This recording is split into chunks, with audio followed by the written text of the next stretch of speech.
Student Trustee Hessler. Joined. Mulholland. Joined. Trustee Danko. Joined. Joined. Joined.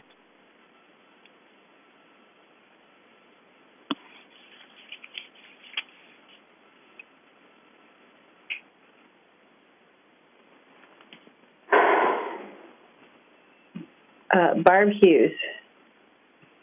Joined.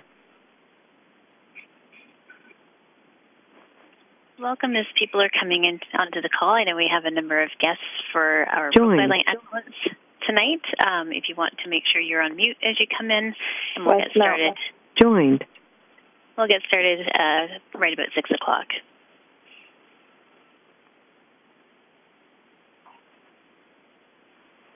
Trustee Miller. Joined. Mark Hopkins. Joined.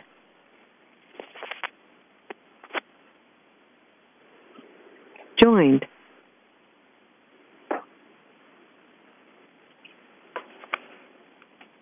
Kathy Archer. Joined.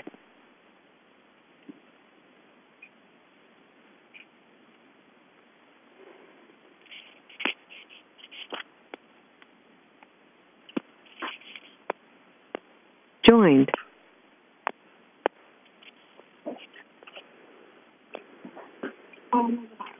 Joined. Left.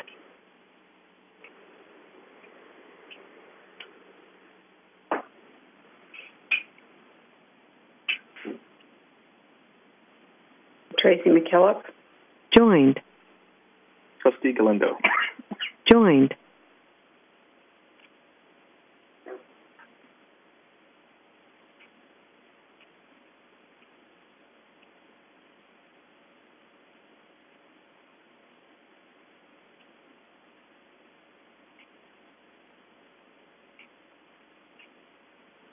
Joined. Joined.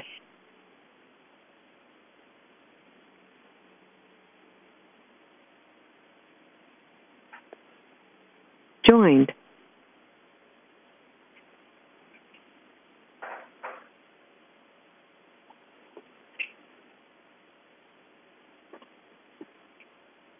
Joined.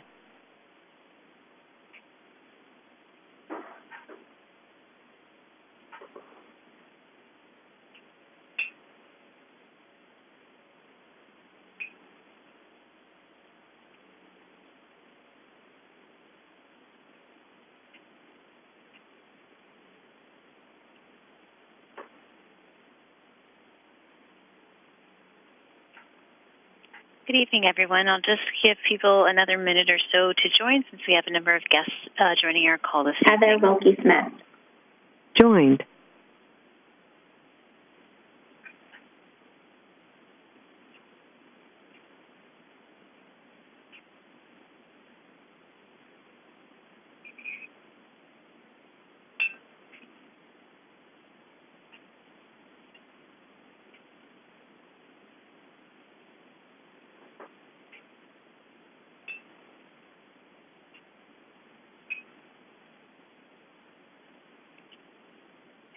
Good evening, everyone. Just going to confirm that we are ready to go with our live streaming. Kristen or Twin. Joined. And we'll just maybe give it one more minute as people are still coming in.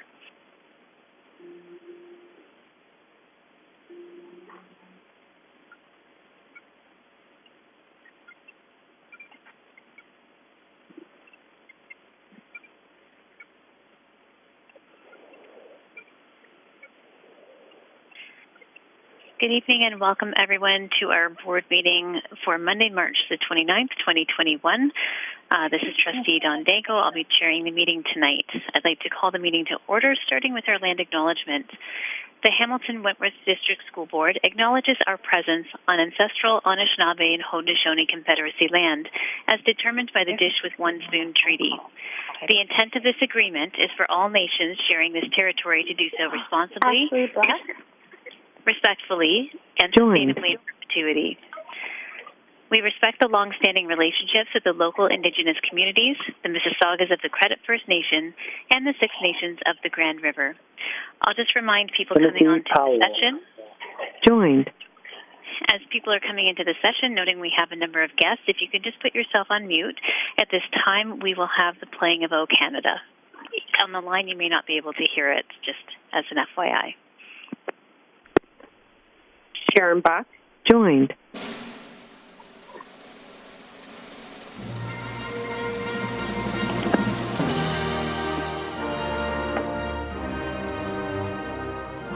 Sharon Buck. Left.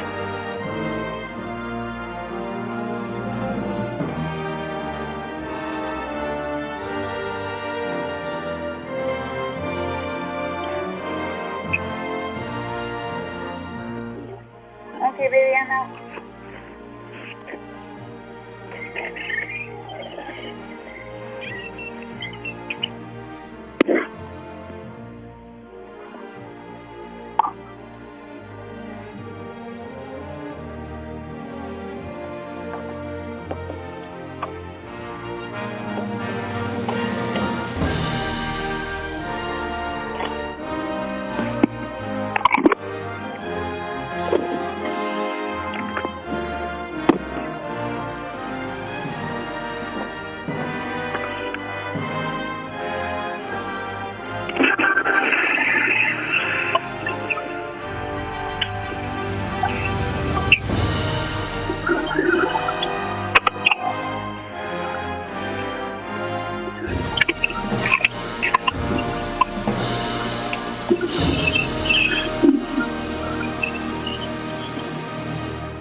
Thank you. So we'll go to our meeting roll call. Again, I'll just remind people to put yourself on mute at this time if you're not already on mute. And I'll check in to see who we have present from our trustees and student trustees. Trustee Archer? Present. Thank you. Trustee Bingham? Present. Thanks. Trustee Buck? Present. Thank you. Trustee Dees? Present. Thank you. Trustee Galindo? Here. Thank you. Trustee Johnstone? Present. Thank you. Trustee Miller? Present. Thank you. Thank you. Trustee Mulholland? Present. Thank you. Trustee Paikin-Miller? Yes, I'm here. Thank you. Trustee Tutt? Here. Thank you. Thank you. Student Trustee Hessler? Carol Paikin-Miller. Left. Present. Thank you. Student Trustee Zakar? Present. Thank you. And I have regrets from Sagawanagalva.Segi. And I did have a notice that some trustees may not be able to stay on for the entire meeting. So if you do have to leave the meeting for whatever reason, or if you do have a technical issue, please make sure you let Trustee Officer Heather Miller know via text so that we can make a note of that. So we'll move along. Before I get to profiling excellence, I just want to go through quickly our statement of norms for our virtual meetings. So again, please ensure you're on mute unless you're called on to speak to help with our audio quality.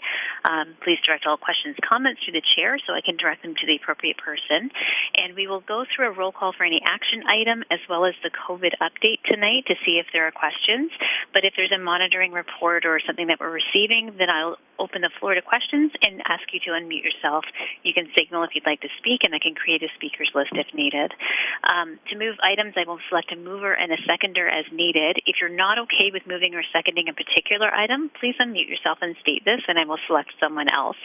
And we'll go to a negative vote. So when I go to a vote, I'll ask who's opposed. If you're opposed, you'll need to unmute yourself and state that. So again, as we go through our discussion tonight, I just want to remind everyone that you have the opportunity, if needed, to raise a point of order if there's any issue with a procedure in the meeting or with a statement or comment that may be problematic. So at this time, I am excited to turn this over for item 4 to our superintendent. I believe Sharon Stefanian will be taking us through this for profiling excellence, and I want to welcome all of our guests who have joined us this evening on the phone. Thank you, Chair Danko. And first, I'll just do a sound check to make sure you can hear me okay? Yes, crystal clear. Perfect. Well, I am very honored this evening to be congratulating and introducing trustees to a number of staff who are making a huge difference within our schools and HWDSB when it comes to eco-certification and eco-learning. As trustees are aware, this is the time each month where we take the opportunity to pause for a few moments and to reflect on the contributions and the accomplishments of students as well as staff, and this evening, this month, is no exception.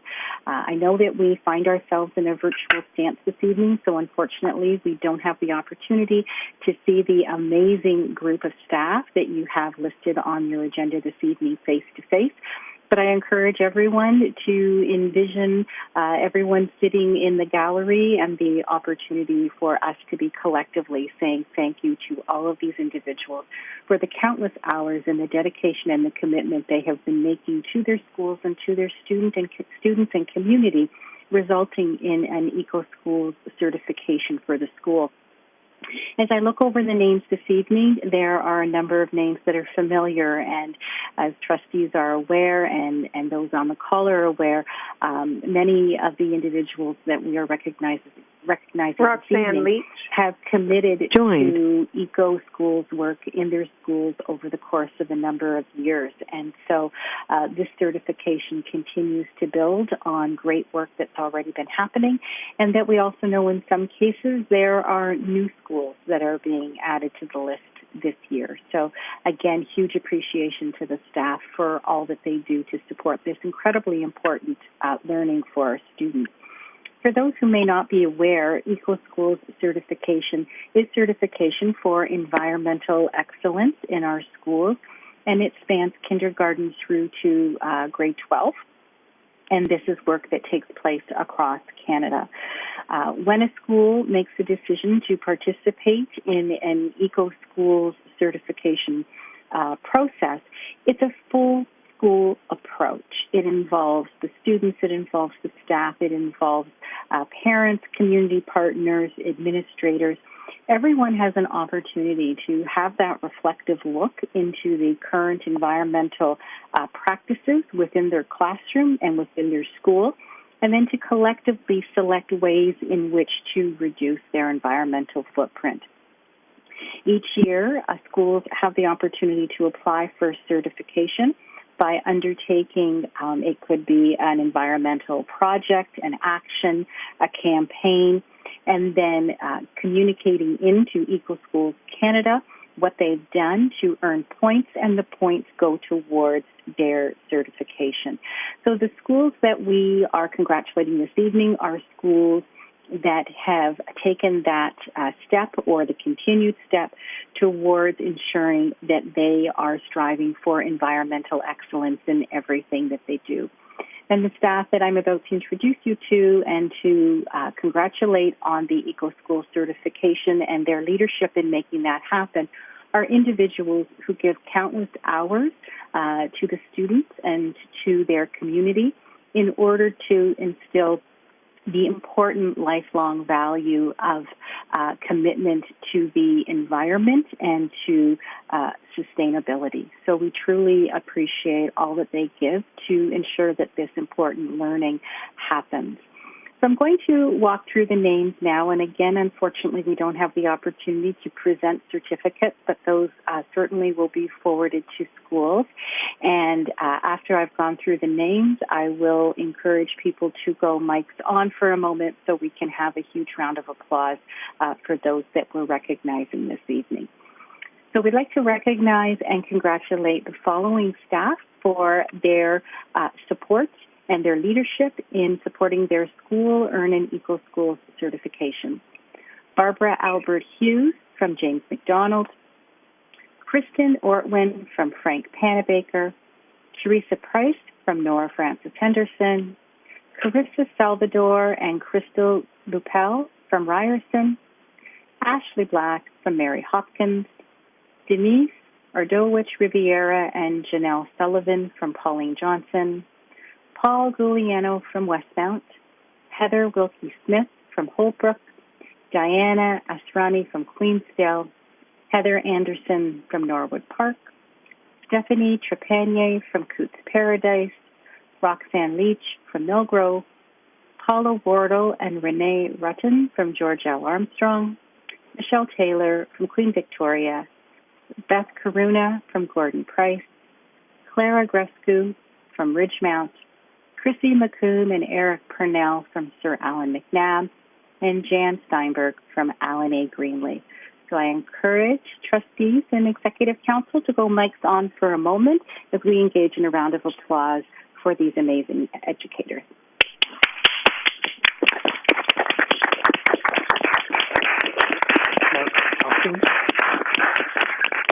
Left. And Madam Chair, that concludes Profiling Excellence. And even though we're not together face-to-face, certainly true appreciation to all of those we've recognized this evening and thank them for their continued work with our students. Thank you so much, Superintendent Stefanian, and thank you to everyone who's joined us tonight and all of the staff who have been recognized for your important work. We wish we could be seeing you in person. We want to just echo what we've heard and then acknowledge an appreciation, a true appreciation for the hours, the dedication that you have put in places where we have both longstanding commitment and where we have some new designations because of your important work. And really importantly, that you've managed to find a way to achieve your Eco School certification this year despite the pandemic and the associated challenges. So thank you so much, because this is such a value and a benefit, as was said, to the entire school. It's an opportunity for experiential learning to build lifelong values. So thank you so much for your work, and we wish you every continued success as you move forward. I'll give people a moment to leave the line because it does create a bit of an audio challenge. So if you have joined us as a guest, you don't need to stay on and listen. You can go ahead and disconnect. Roxanne Leach. Left.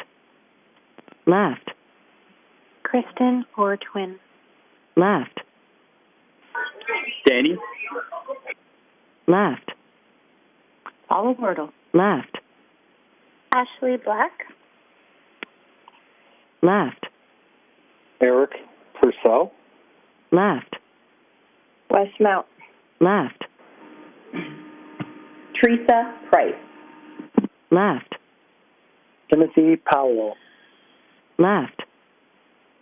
Corey Pillanini. Left. Left.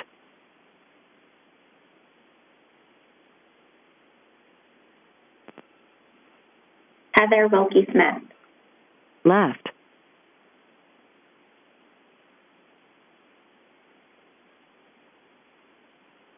Okay, I think we can carry on.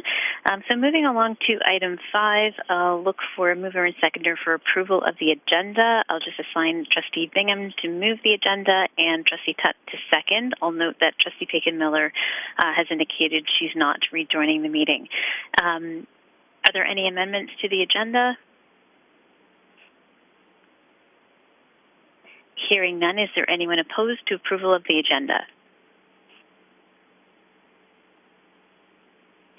Hearing none, that passes. Thank you, trustees and student trustees. Moving to item 6, declarations of conflict of interest. I'll note that I have not received any in writing. Does anyone have a pecuniary or non-pecuniary conflict of interest to declare?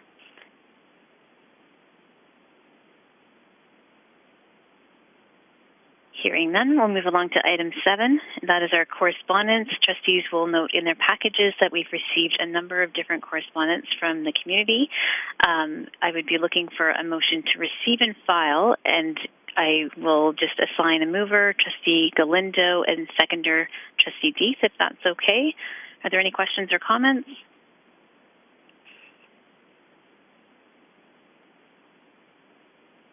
Hearing none, is there anyone opposed to receiving and filing?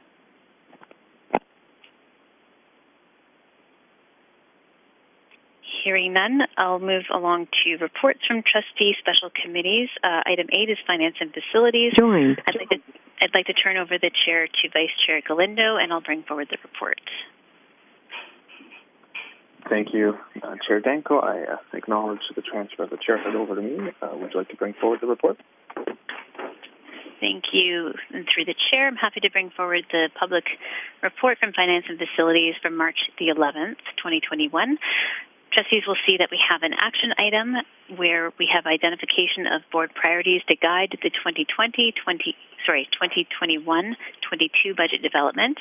And there was a report in which we heard about community feedback. There were 609 respondents that provided input through the budget priority consultation. I'm just going to remind people to put yourself on mute if you're not. And you'll see that the motion before us is a recommendation on the motion of Trustee Tutt that the 2021-22 board budget priorities be approved as follows: improving student achievement, mental health and well-being, school revitalization, special education, and 21st century learning, noting those are in alphabetical order. We also had some monitoring items. The first is our capital projects construction update. So we did hear an update on a number of capital projects in various phases. And you can see that report in the Finance and Facilities report. And if there are any questions, I'm sure staff would be happy to answer them. We also had our interim financial report, item C, from as of January 31st, 2021. So that is the interim financial status report, which is based on the assumptions and the information available as of January 31st. And we know that our budget to actual trends were reviewed to forecast the board's August 31st, 2021 year-end budget and position, and that's from a financial, staffing, and enrollment perspective. So we do know that enrollment is down, staffing has increased. We've had some operating grants increase as a result of some of our partnership and priority funds, and there's been, of course, a corresponding increase in expenditures. We did receive additional stabilization funding, COVID-19 stabilization funding. That was a one-time funding in, I think it was November, through our GSN. And so as a result, right now we are projecting an in-year deficit of $5.9 million for the end of this year.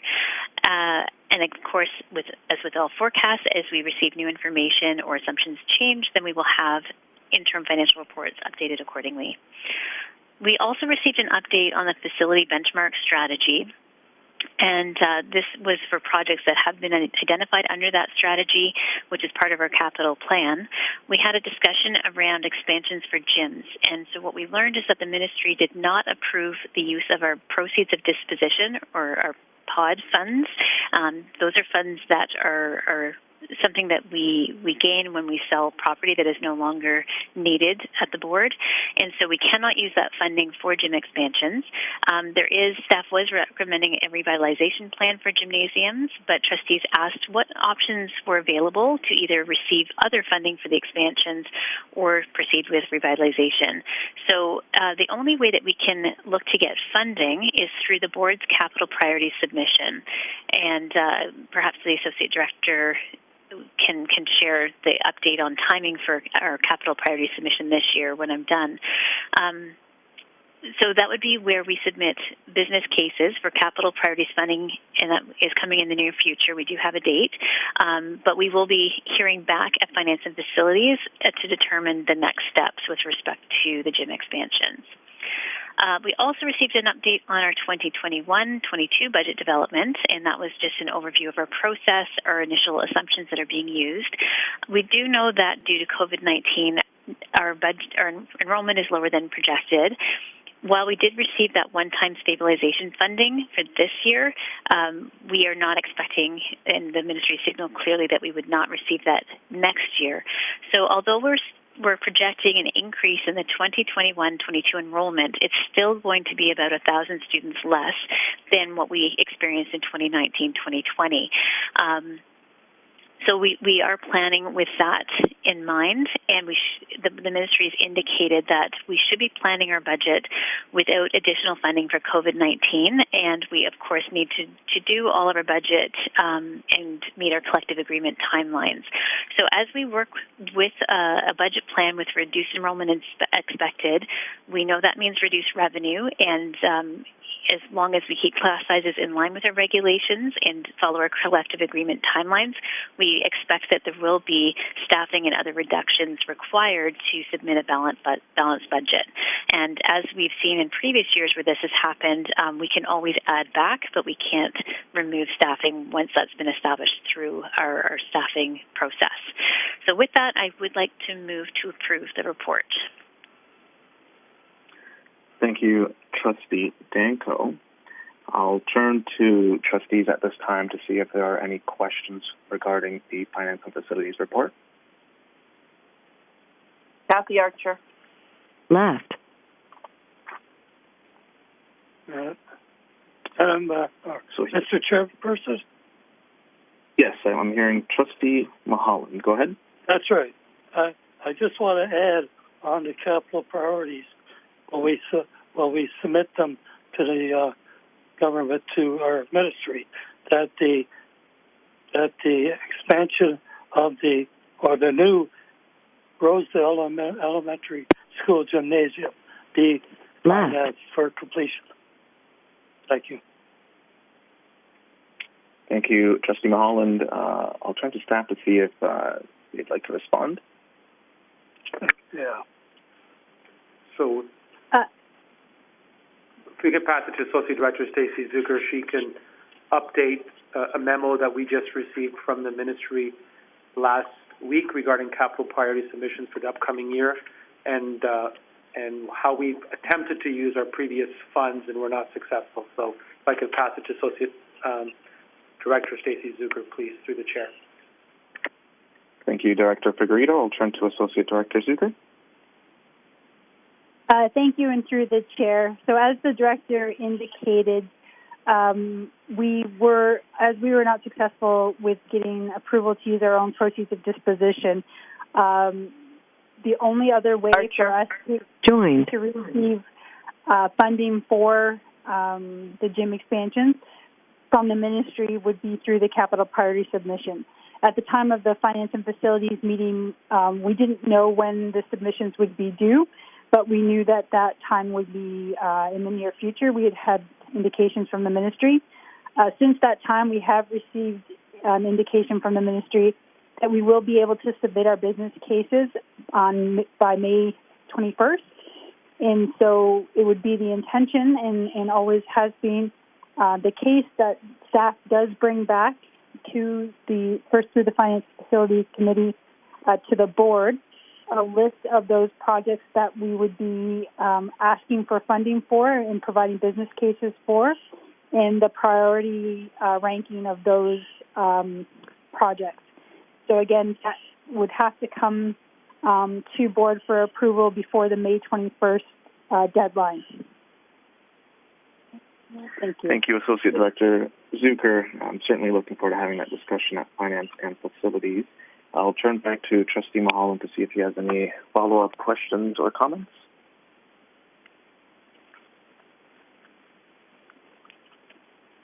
Hearing none, I'll turn to my colleague, and I've received notification. Oh, yes, Trustee Mulholland? Yes. Can you hear me now? Yes, I can hear you. The only comment I want to make again is that when we submit the final one before May 21st, I would like to have on that the priority of finishing the gym at Rosedale Elementary School. I know you'll tell me to come to the meeting, but I'm asking you as chair of that meeting or whoever is to put it on the agenda for the final capital priorities. Thank you. Thank you, Trustee Mulholland. As Chair of Finance and Facilities, I've made a note of your comment, and we'll bring that to that future Finance and Facilities meeting. Now, I've received notification that Trustee Johnstone does have a question, so I'll turn to Trustee Johnstone. Go ahead. Thank you. Through the chair, I'd like to echo the comments of my colleague who just spoke. I would also just to reiterate the comments that I raised at the last Finance and Facilities meeting. This project the school community has been in construction for 4 years. It's been in a state of being incomplete for 4 years, and the community has waited very patiently for the project to be completed. It has put the community in a challenging position. They currently do not have a proper learning commons. They do not have learning resource teacher space. By removing classrooms in order to facilitate completing the gym expansion, it has meant that they needed to add portables. At times, the school has had a wall that was not intended to be exposed to the outside, and as a result, the inside conditions have been extremely cold last winter. My understanding is that has been corrected or was corrected for this winter, but the community has been in a state of holding, and because it's partially completed, I would echo the comments of my colleague who just spoke before me that this project needs to be prioritized because it's in partial conditions right now, and that's not fair to the students and staff. So I just wanted to echo those comments. Thank you. Thank you, Trustee Johnstone. I'll turn to my colleagues again to see if there are any other comments or questions on the report. Trustee Galindo, can I have a moment to speak? Yes, go ahead, Trustee Buck.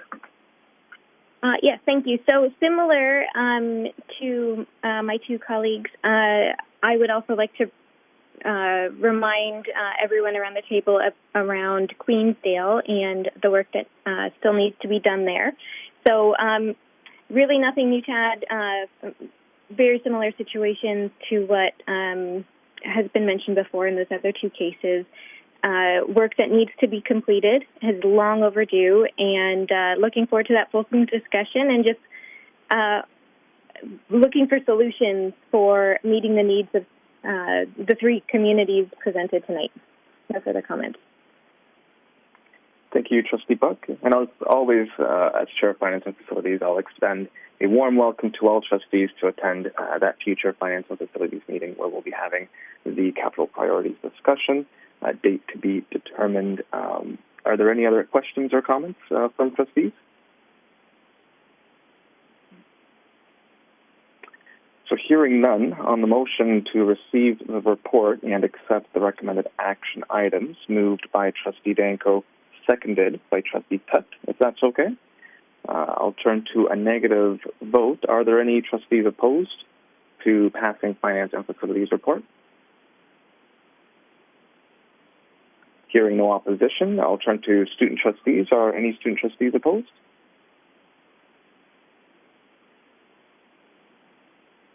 Hearing none, the motion passes unanimously, and I'll turn the chair back to Chair Danko. Thanks so much. Thank you, Vice Chair Galindo. Moving along to reports from legislative committees. Item 9 is our Parent Involvement Committee report. Trustee Deeth, would you like to bring forward the report? I'd be happy to.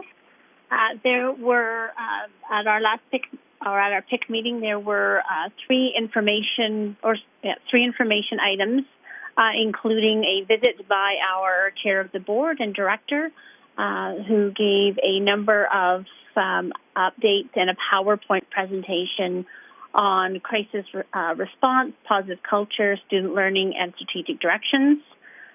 Item B, Hamilton Foundation for Student Success. Amy from our foundation development manager gave an overview and the funds that are available for students, as well as how donations are collected and distributed. And item C, learn, disrupt, rebuild. We received an update and a PowerPoint presentation highlighting learn, disrupt, rebuild, and the current 4 modules for both elementary and secondary students. And then finally, there were just a number of standing items by the various different groups. And with that, I would be happy to move the report. Thank you. So we've got Trustee Dees moving to receive the report, seconded by Trustee Buck. Are there any questions or comments from trustees and student trustees?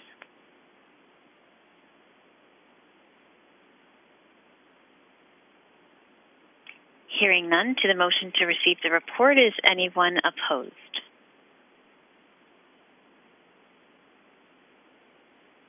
Hearing none, that passes. Thank you. Moving along to reports from community advisory committees. Item 10 is your Human Rights and Equity Community Advisory Committee. Trustee Miller, would you like to bring forward the report? Yes, thank you. And through the chair, the Human Rights and Equity Advisory Committee met on March 11th. Several topics of discussion as well as some updates. In regards to item A, anti-Black racism policy, the Human Rights and Equity Community Advisory Committee recommended to the HWDSB to explore the idea of developing an anti-Black racism policy back in December of 2019, which was approved by the Board of Trustees under Resolution 19-164. Staff presented the policy scoping report that will be presented to the Policy Committee and Board in April 2021. Committee members were asked to provide their feedback on the scoping report, and there are several members that have volunteered to help draft writing the policy. The committee also discussed a committee response to the trustee sanctions that were placed at the March 5th, 2021 meeting. Following the breaches of code of conduct, members of the committee expressed their frustrations and feelings that the sanctions imposed were not enough to keep the board accountable and build trust with affected communities. The committee members agreed that they need to voice their concerns again with another letter or statement to the Board of Trustees. They did pass a motion. The committee decided unanimously that a formal letter be drafted outlining the committee's position and urging trustees to take further action. The committee has asked me, as one of their trustee representatives, to read that statement as part of their report coming this April 2021. There was also a staff update regarding the Learn, Disrupt, Rebuild, Building a Community of Care. Principal of Equity, Michelle Rodney Bartolos, Equity, as well as Equity consultants Sharon Gordon and Sajah Stiller presented the HWD initiative, they did a showcase of resources and lessons developed by the HWDSB teachers in collaboration with community members, and highlighted how these lessons facilitate co-learning for educators as well as students on topics of human rights, equity, anti-racism, mental health, and well-being. There was also a trustee update provided by myself to the committee. We're highlighting the recommendations made by the third-party investigator, which included mandatory human rights governance and EDI training for all trustees, reviewing our membership in terms of diversity on community advisory committees, and some other points as trustees will see highlighted in their package, including the implementation of a racialized student council, a two-spirit LGBTQAI+ student council, and a system-wide special education as well as Youth Living with Disabilities Student Council, and ongoing support for Indigenous student group CC Rose. And with that, I would like to move the report. Thank you. So we have a motion to receive the report from Trustee Miller, seconded by Trustee Galindo. Are there questions or comments from trustees?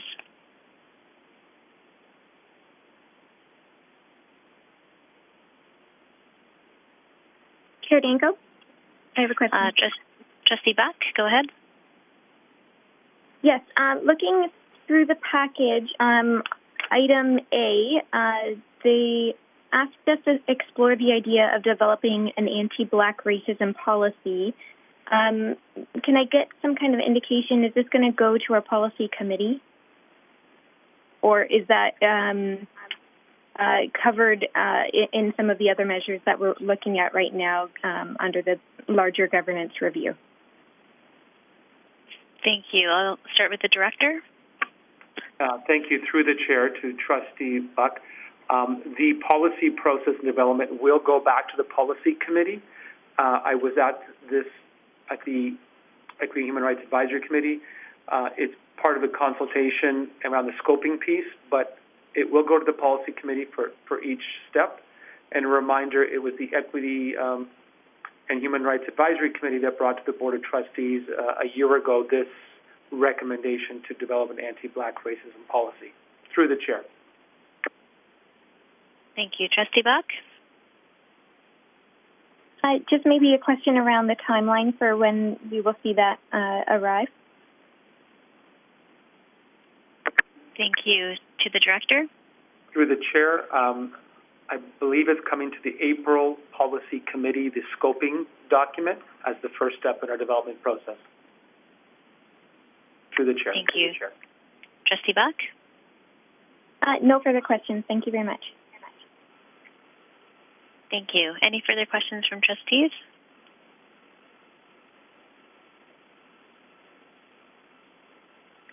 Hearing none, to the motion to receive the report, is anyone opposed?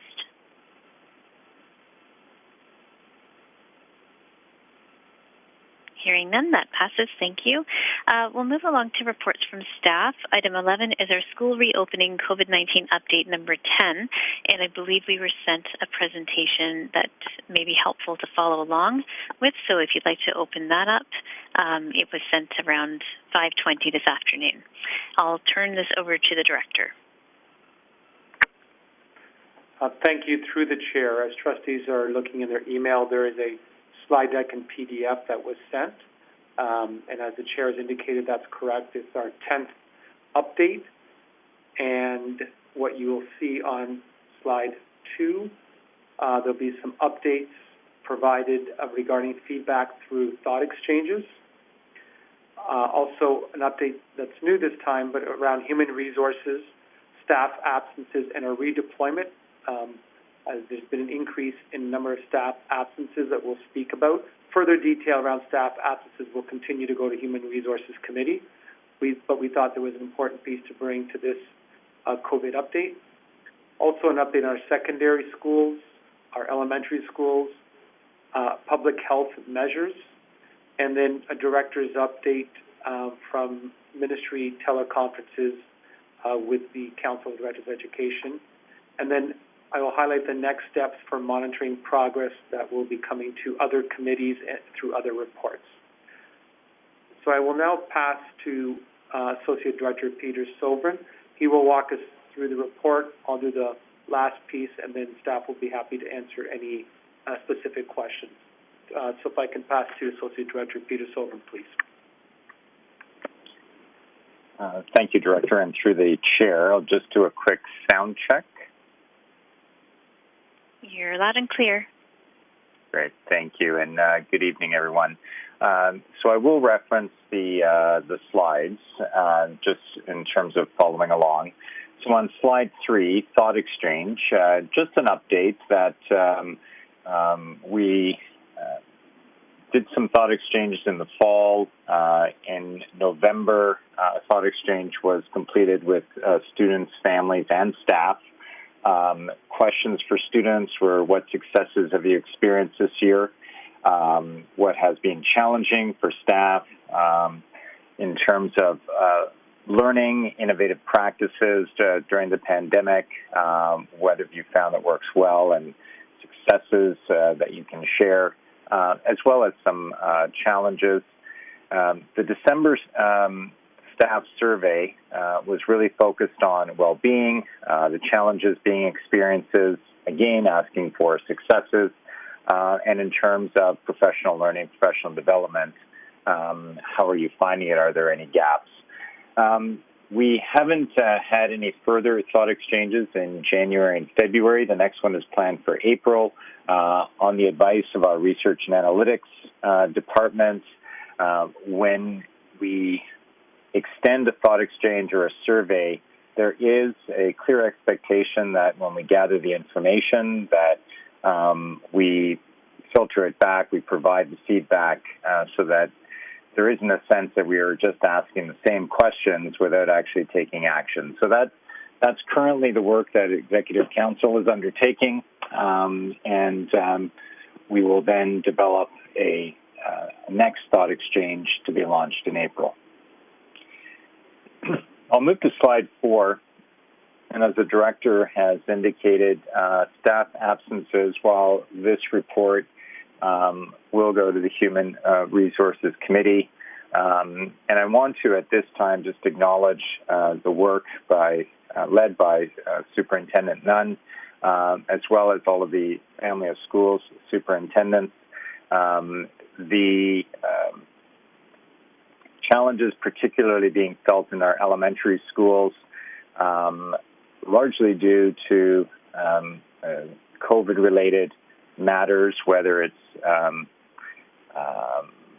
active cases or close contacts, the need for follow-up and self-isolation. It has resulted in a number of staff absences, and again, particularly in our elementary schools. Some of the information that's in the slide, I will just highlight that the week of March 15th to 19th, we averaged from 15 to 17% absences were related to COVID entries. March 22nd to 26th, that increased from 20 to 24 absences due to COVID-related matters. And what this has resulted in is each day between 6 and 7 a.m., a team led by Superintendent Nunn and the Family of Schools superintendents review all employee absences across the system. Schools are identified where there are 3 or more unfilled elementary teacher positions, and then they begin the process of checking in with schools to determine can they still cover the classes for this day internally, and those that can't, the information is relayed back to the team, and a redeployment system begins each morning where staff who are not regularly assigned to schools or regularly assigned to a regular classroom in a school are redeployed. This has involved, each and every day where staff are being asked to leave a school building or their assignment, a central assignment, and in some cases travel a fair distance across the board in order to ensure that we do have an adequate amount of staff for that school for that day to ensure a safe learning environment for all of our students.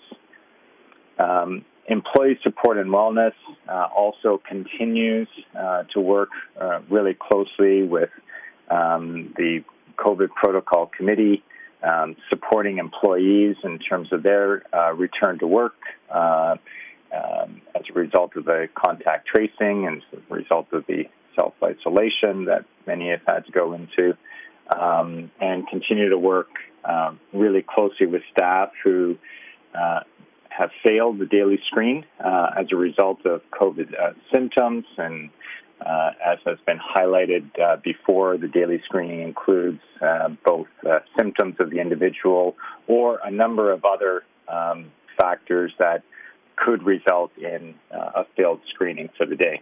And again, many thanks to our employee support and wellness team for continuing their support in helping staff return to work.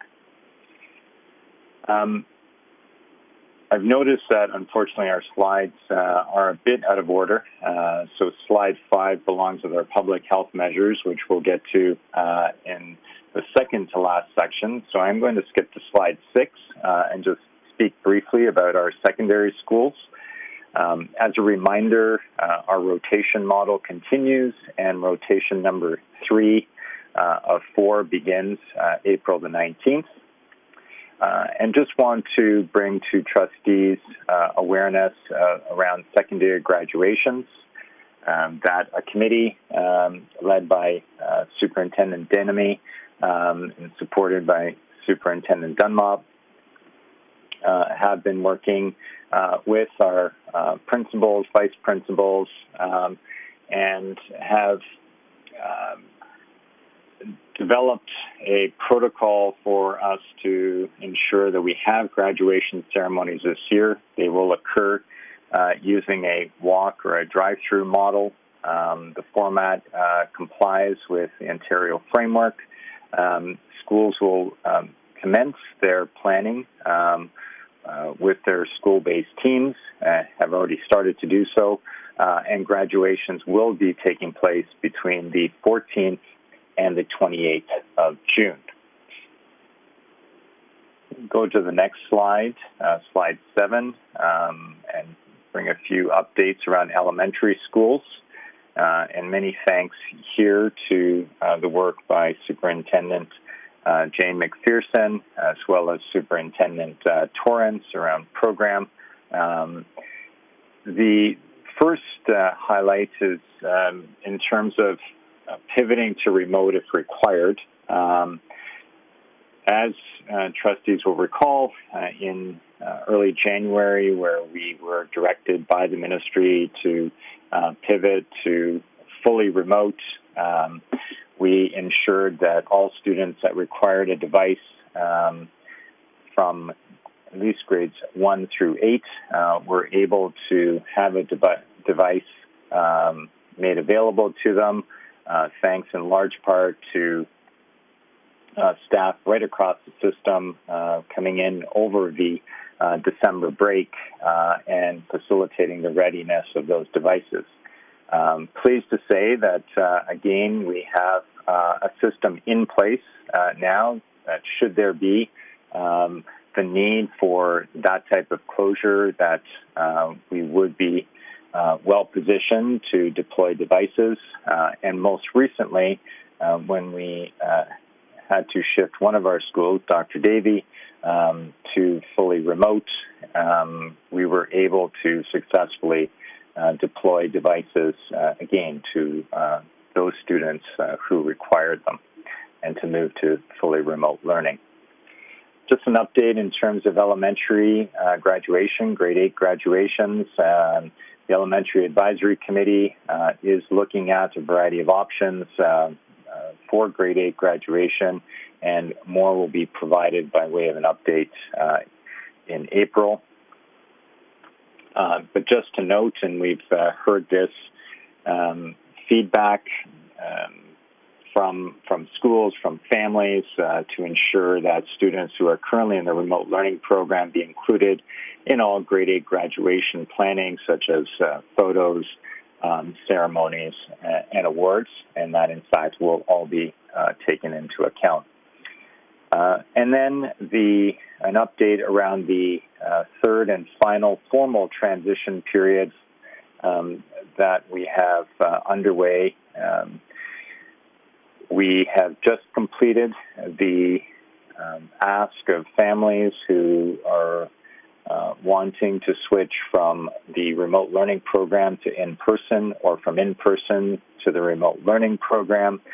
They've indicated their preference through the parent portal.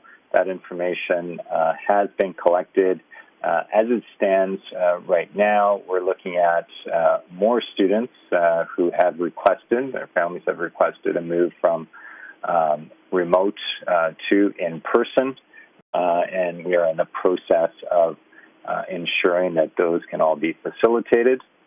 The transition is scheduled for students to occur on the 3rd of May, with May 4th being the first full day in their new classes. At this time, I'm going to turn to Superintendent Stefanian and Superintendent Romano around public health measures and take trustees back to slide 5 to begin with the enhanced safety measures. At the end, should there be any questions, happy to facilitate, and would also ask the members of Executive Council who are leading the work around the updates that we've provided here to answer any questions as well. So, Superintendents Stefanian and Romano, if I can turn it to you for the public health measures update. Sure. Thank you, Associate Director Silverin. And as the Associate Director said, we are on slide number 5. I will begin and welcome my colleague to jump in at any point in time to add new pieces that I may miss. So we wanted to provide trustees this evening with a high-level overview of a number of areas under the umbrella of the enhanced safety measures. Some of them are shifts since our last update in February. And some of them are clarifications with respect to questions that trustees have asked. So hopefully we will cover the wonderings that trustees have. So I'd like to begin by just highlighting that what has been fundamental to the work that we have been engaging in our schools in terms of keeping our schools safe places has been the ongoing continued collaboration and problem solving with our partners at Public Health. We have multiple structures in place where we work with different staff who work for Public Health throughout the course of the week in order to be as responsive as we possibly can be to what we are seeing happening within the community as well as within schools.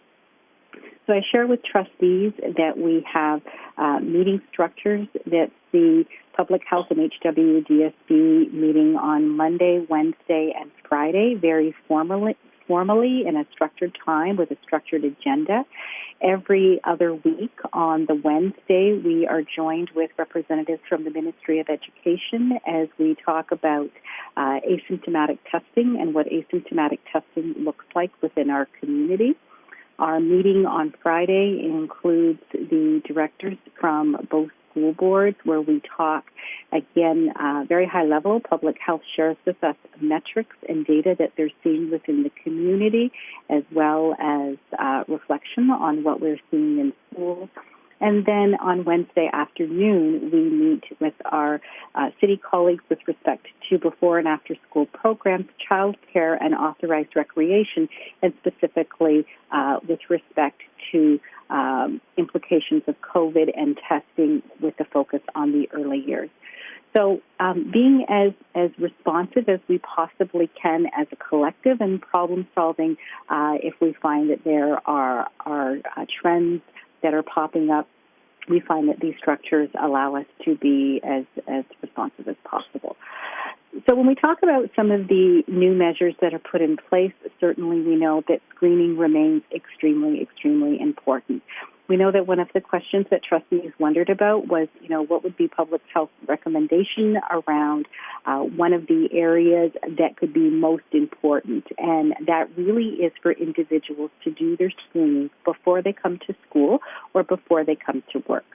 We do have in secondary a process in which when students arrive to school in their period 1 face-to-face class, the results of their screen are validated, and that is something from the perspective of Public Health that is a very reasonable way to approach the validation. But the most important part is that the screening happen before students and before staff arrive at school. We spoke last month that there have been a couple of changes provincially to the screening tool, and we do use the provincial screening tool. one of the biggest changes is that if an individual has one symptom that is a new symptom for them, that they remain home. We have a number of decision-making tools that were created in collaboration with Public Health. Those are available on our website as well as on the Public Health website to help parents follow the flow chart around what they do if their child does present with a symptom on any given day. But essentially, really important, if you have that symptom, you remain home and you seek advice around whether or not you should be looking at testing. Connected to that is another shift that we spoke about last month, which has been very impactful, and that is the shift around symptomatic household contacts. So if you have an individual who in your home just fails to screen because they are symptomatic, the expectation is that everyone else in the household remains home until the results of the test are known. Now, that has seen an impact in terms of what we have seen in cases over the month of March. What we are seeing, in a few moments, we'll walk through the numbers that we're seeing in March, but what we are seeing is we are seeing more and more cases in which the individual who tests positive is not present at school during their period of communicability.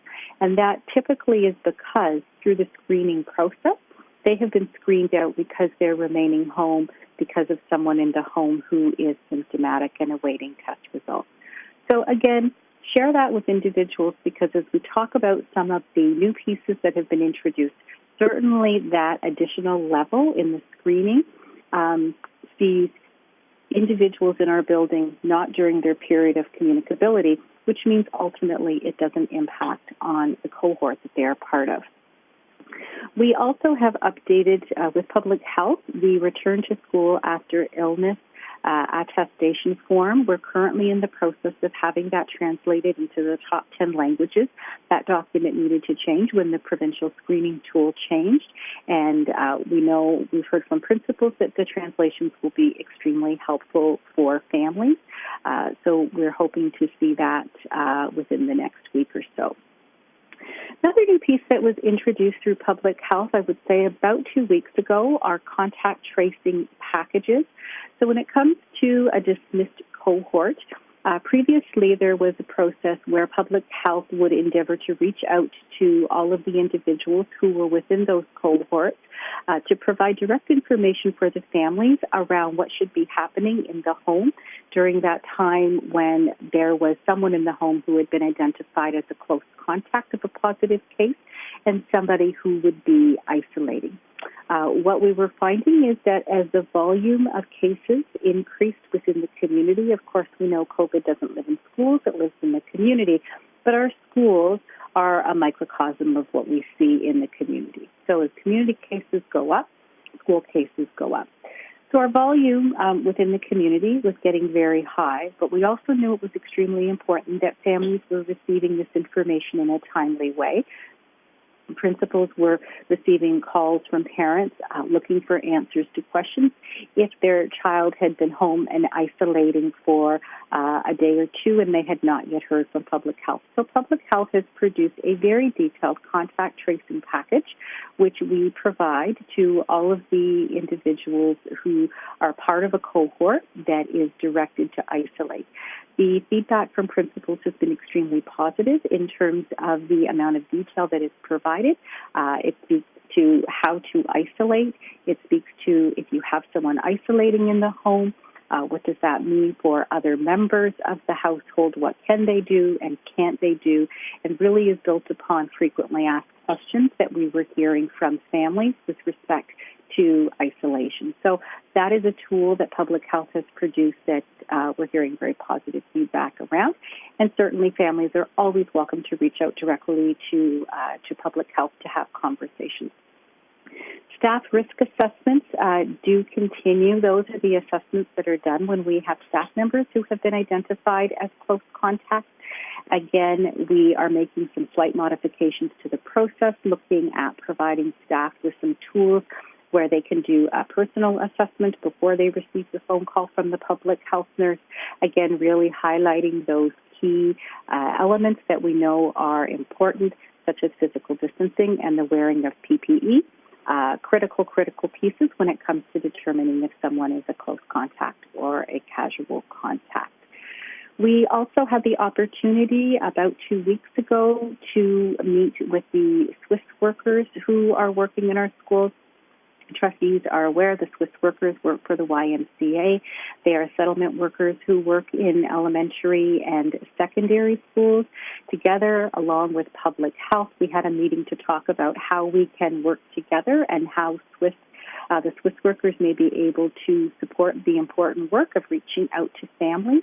And so we are looking at some very targeted actions coming out from that meeting, including public health and the school board together providing some training for Swiss workers on what the enhanced public health measures look like in schools, what they look like globally from the perspective of public health.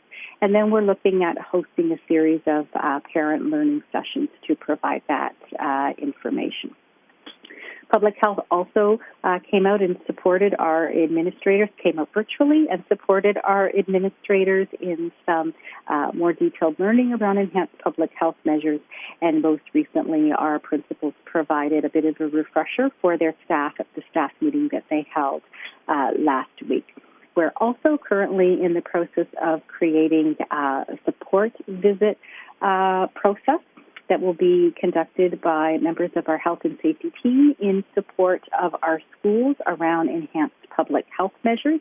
That's in the early stages of development. And then if I can get trustees to move to slide 8. So as trustees are aware, we did begin asymptomatic testing in our schools. This is testing for individuals who do not have symptoms of COVID or individuals who are not currently in isolation. The ministry has set a target for HWDSB where we should see approximately 5 schools per week provided the opportunity to participate in asymptomatic testing, with a target of approximately 1,000 students being invited to attend the clinics. So as of this past weekend, within our schools, we have hosted 8 clinics. Across those 8 clinics, we've had 59 schools invited to participate, and participation is for the students of the school, the staff of the school, as well as the students and the staff connected to before and after an authorized rec. Of course, those would also be students of the school, but also any children who are in child care, and the staff of the child care that's in the school also have the opportunity. So across those 59 schools, we've had almost 24,000 individuals who have been invited to participate in the clinic. Before this weekend, we had 551 individuals who were tested. This past weekend, we had an additional 363 individuals seek out tests. As of last week, we had 3 positives. Our positives are not known until Wednesday of the week after the clinic, so we don't have the numbers for the clinics that were held on the weekend. With respect to how we structure our asymptomatic testing, there really are 3 types of clinics. There is the weekly rotation based upon consultation with public health and looking at their epidemiological data. We identify the secondary school that should be the host site, as well as the associated elementary schools. That's our weekly rotation cycle. There's also the potential for pop-ups. So pop-ups are those very responsive clinics where either public health or the school board have identified that there would be interest in hosting a clinic specifically at a school for a very targeted reason. For example, right now we are exploring a potential pop-up clinic in a school where the principal has said we've had students who have gone home because of the presentation of COVID symptoms. But because of the geography of where the clinics are, where families are seeing it very challenging to get to those locations, what might we be able to do? And certainly while the clinics are not in and of themselves designed for those individuals who do have symptoms, we are collaborating around how we might be able to be responsive to the needs of that school community. And then the third is when public health themselves says to the school board, we're going to direct you to have a clinic in a particular school for a particular reason. So right now we are working with Life Labs. They are the vendor that the Ministry of Education has assigned to our community around the offering of those clinics.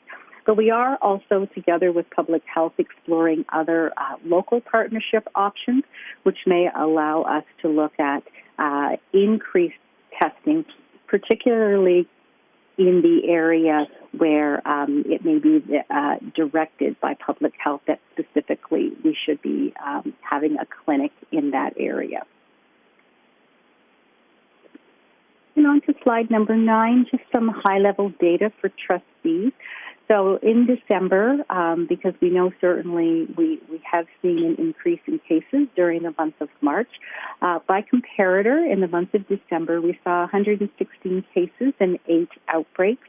You can see the data for January. The January 5 cases that we have represents cases of either students or staff who were in HWDSB facilities when they tested positive for COVID. Certainly we know there would have been other school-aged individuals who would have tested positive during that time, but because we were in a remote learning stance, we weren't privy to that confidential data. In February, we saw 55 cases and 1 outbreak, and in March, as of Friday, we were at 89 cases and 3 outbreaks in our schools. On to slide number 10. In addition, trustees had a few questions in the areas outlined on the slide, so I'll turn it to our director who will comment on the first area, which is with respect to vaccines. And thank you through the chair. As you know, vaccination rollout is a topic that is very interesting to all of us, and especially for our sector. At our weekly meetings with Public Health, we are having conversations in terms of how we can help support their process. And also it's a topic that's being discussed at the ministry with chairs, with the minister as well. What we've been told is that we have to remind ourselves that phase 2, in terms of vaccination, in terms of eligibility, that although April is right around the corner, it's this Thursday, that educational frontline workers are prioritized, but not to expect that it will occur in April. There are other groups that have been sequenced before educational workers, such as people who live and work in high congregate settings, and that could be homeless populations, emergency homeless shelters, to name a few, and caregivers in select congregate care settings as well, such as homes for special care or children's residential facilities. And then the next group is around essential frontline workers who cannot work from home. So that does include elementary and secondary school staff. So we have indicated that we know there's great interest for our sector to be vaccinated, and when supplies do come in, we're ready to work and help Public Health prioritize within our sector as well and sequence. So that's where we are with Public Health right now, and that's the same conversation happening with the ministry as this afternoon that both Chair Danko and myself are present at. So I'll pass back over to Superintendent Stefanian for the other questions. Thank you, Director Figueredo. So there were some trustee questions with respect to contact tracing and staff, and specifically some wondering with respect to staff absences and the impact of staff absences when we have a number of teachers who are coming into a classroom. So I'll begin by saying, and I know I have mentioned it earlier, but as Public Health has shared with us, what is absolutely priority is that staff, as well as students, do their screening every day. If they're feeling unwell, they have even one symptom that is a new symptom for themselves, or they're screened out for any of the other reasons, including symptomatic household members, that they remain home.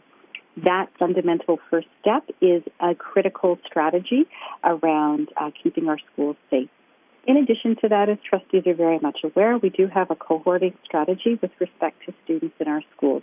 And cohorting is one of the mitigation strategies that we use, again, in terms of trying to contain COVID if, in fact, there is an individual within that classroom cohort who tests positive for COVID. No one measure in and of itself is the measure. It is the layering of all of these measures that contribute to making our schools safe places.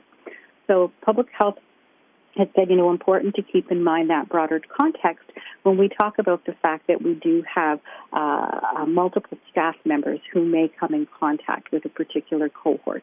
The other piece that is important to keep in mind is that our staff are wearing medical masks and PPE. And public health said really there are two pieces that are extremely important when staff are moving to work with one or more cohorts, regardless of what that role is within a school. So it could be an occasional teacher coming into a classroom, or it could be a teacher within the school coming into the classroom, and it's not the typical class that they work with. They said two most important things to keep in mind, always the physical distancing. Being able to be 2 meters or more from students, extremely important, and the wearing of the medical mask and the PPE also being extremely important. So those two pieces together are really what public health looks at when they're trying to determine whether or not somebody was a close contact or whether somebody was a casual contact. So really reinforcing the importance of that. As I mentioned earlier, public health does continue to reach out to our staff if there's anyone who the principal has identified as a potential close contact. Just because someone's been identified as a potential close contact doesn't mean they are. But as I had mentioned, we are going to provide some new tools for staff to help them in making that own assessment themselves. Public health will still be following up with them, but just so that staff have a good idea as to whether or not they may be considered to be a close contact or a casual contact.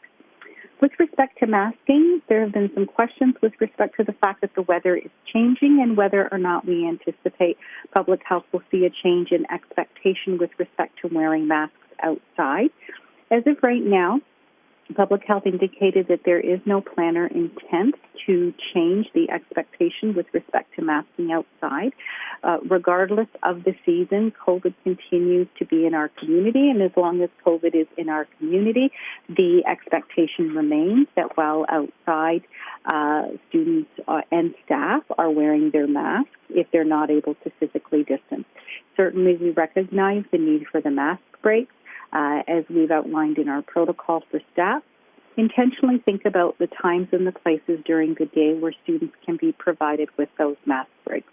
As long as students are able to maintain the distancing from others, then they are okay to take their mask off for a few moments in order to have that mask break before putting their mask on.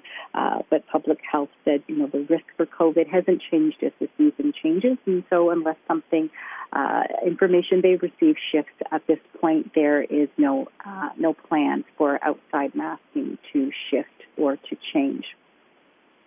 I'm going to flip continuity of learning to my colleague, Superintendent Torrens, but before I do that, I'll jump to public health and school closure. So there were some questions with respect to whether or not, with the cases that are happening in Hamilton, specifically with the variants of concern, is there any anticipation from public health that they may move to making a recommendation that these Hamilton schools move to remote stance, as has been the case in some jurisdictions? At this particular point, there hasn't been any discussion or any recommendations from public health locally that would suggest heading in that particular direction. Our local public health stated to us that they view education as being extremely important and schools being open for students being incredibly important from the stance of learning, mental health, and well-being, and that schools are and have been and continue to be very safe places. That although we are seeing COVID in our schools, we are not seeing significant spread of COVID within schools. Where we're seeing spread is happening in households and then individuals coming into school. And that we know that COVID lives in community, and hence the reason we do see it in our schools. But the actual spread within schools remains minimal. So there is nothing on the table right now that would suggest for them that we should be moving in that direction. And we talked about the fact that we do continue to have multiple structures, as I mentioned a little earlier this evening, in place to support collaborative conversations. And if anything were to change, there are multiple opportunities for us to have those conversations around potential impact. And with that, I'm going to turn it to my colleague, Superintendent Torrance, to talk about continuity of learning. Good evening. I'm hoping I would like to do a quick sound check. I'm hoping everyone is hearing me well. Yes, we can. Thank you. I'm happy to speak to the continuity of learning. A few key points in terms of the continuity of learning. When we do have classes or individual students self-isolating, we are committed to continuing their learning using a variety of different strategies. We have created a number of standard multi-week learning packages that can be sent by teachers to students who are self-isolating. Those materials can be printed out, delivered to the family, emailed to the family, and have the learning, those learning activities continue and eventually be assessed back at school when the student returns. We know there are times when educators are isolating and require additional support. The program division provides professional learning to those educators who are requiring some of that support. We also, of course, through our device deployment, work to ensure that educator has a device to which to continue learning as well. We know that for many educators, they want to continue teaching. However, they're required to be at home. A co-teaching model with the occasional teacher who's in the physical classroom when some students are remaining is in place right now, where the classroom teacher and the occasional teacher will collaborate on the learning that is occurring in class and make sure that any students who are isolating are also engaged in learning to the best of their ability.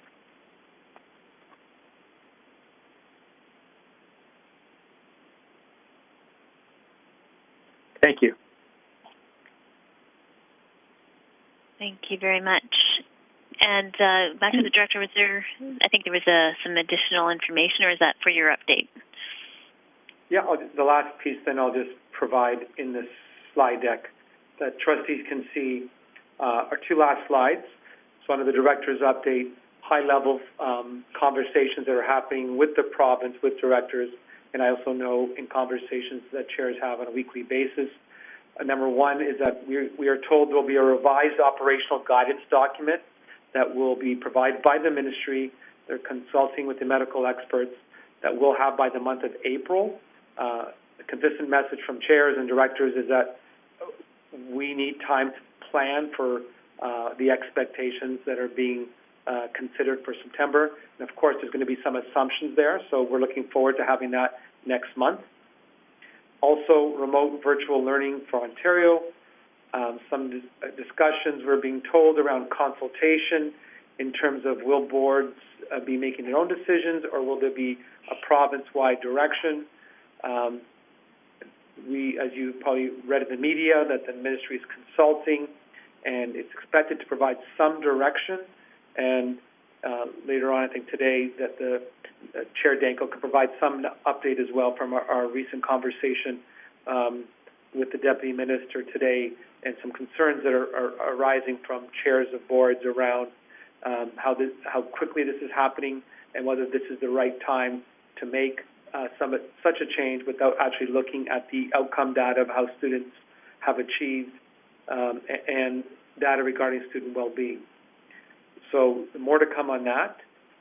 Also, GSN and PPF funding, partnership priority funding. Again, we're told this to come in April. That is key for boards as we try to honor our collective agreement timelines and also plan for September. I've already spoken about the next bullet, which is our vaccination plan, Phase 2, April to July. We continue to work with public health regarding any data they have, in addition to how we would like to help support sequencing any staff that we know might be required or have been required in the past to come into buildings, especially in January when schools were closed. And we also know that public health will also have some data or potentially around hotspots in community they want to consider. But again, as we look at the guidance document from the province, Phase 2 being mass deliveries of vaccines, education staff, again, is in there, but when you look at the list, not to be expected to occur in the first month of April. And the last piece here is we just recently received a summer learning opportunities funding that is being funded by federal Safe Return to Class funding. And HWDSB's portion is around $900,000. We received funds last year as well. This year, again, continue to be focused on underserved special education and mental health in elementary and secondary panels, and a blended approach with in-person, as of now, in-person opportunities being available as well as remote. And then on my last slide, 12, trustees can see there where our next updates will be coming and which reports will be coming to trustee committees for further detailed and updates this year. I won't read them to trustees, but I'll pass it back to the chair for any questions trustees have of staff, and we'll do our best to answer them or take them away to provide an update. Thank you. Thank you for the detailed update and for responding to some questions. We did give trustees an opportunity to send questions in advance if possible, particularly so that there was an opportunity to consult with public health if needed. So at this time, I will just go through a roll call and see if there are any outstanding questions that haven't yet been answered. I'll go in reverse order, and student trustees, if it's okay, I'll keep you at the end so you've got time to consider your questions, but also let's see what other questions are asked. So I'll start with Trustee Tutt. Do you have any questions? No questions, thank you. Thank you. Trustee Mulholland?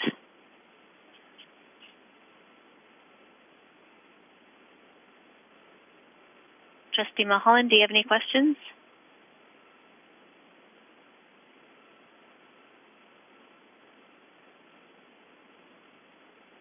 I'll just try again. Trustee Mulholland, are you still on the line with us? Yes, no questions. Oh, thank you. Trustee Miller? No questions, thank you. Thank you. Trustee Johnstone? Yes, thank you. I have a couple of questions. Just one, I will note, appreciate the tight timelines that staff are working towards, and appreciate that staff are also working to get us the most recent, I guess, data and information. But with regards to the reports going forward, I am hoping to receive them the same time that the rest of our agenda gets posted to the website, simply so that public can also have input and connect with their area trustees should they wish to. And then I do have a question with regards to, I guess, informing schools that that there has been a case of COVID. Do we also inform students and staff of the variant? And the reason I ask this is I am aware that,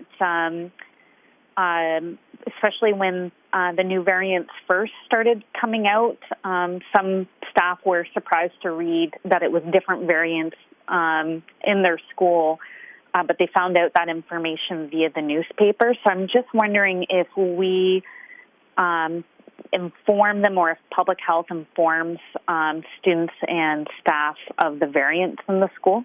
Thank you. That's question one. Thank you. To the director?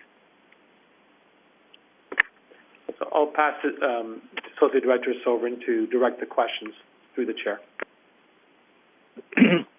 Thank you, Director. And through the chair, we'll ask Superintendent Stefanian, who has been our liaison with public health throughout, Before I do, I would be remiss in not acknowledging Superintendent Stefanian's work in being our public health liaison throughout this entire pandemic. As trustees know, Superintendent Stefanian is taking on a new portfolio in a couple of days.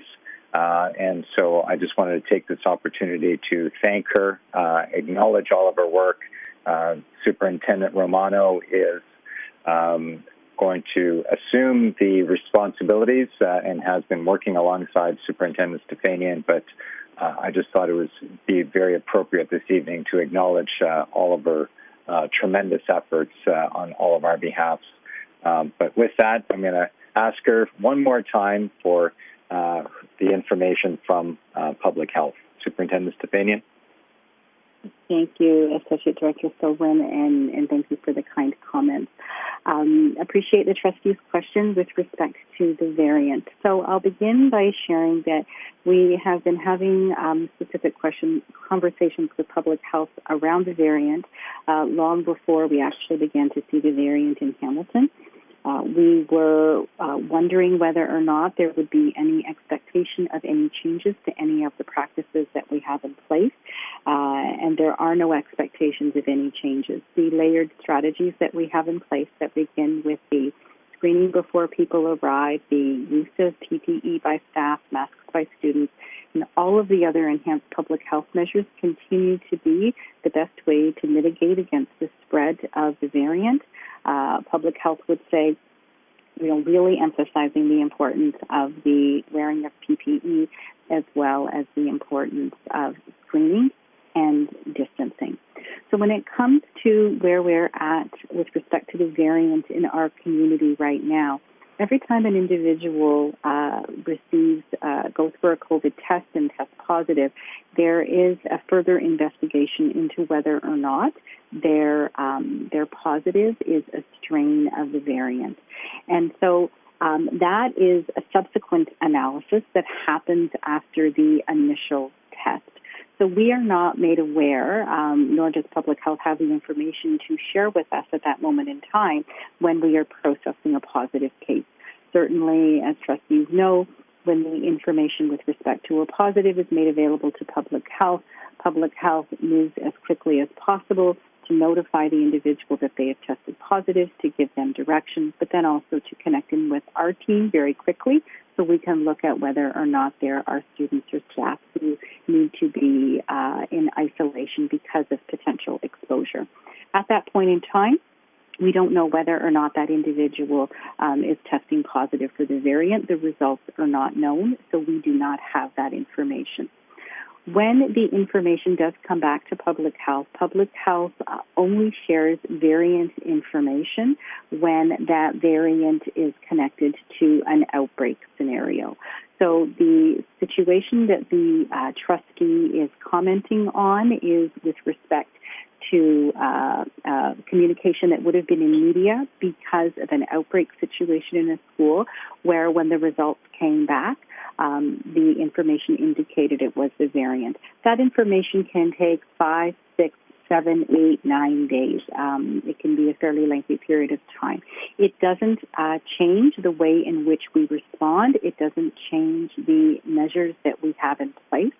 So while it is information that Public Health does track, it doesn't actually make an impact in terms of how we respond or what Public Health expectations are of us.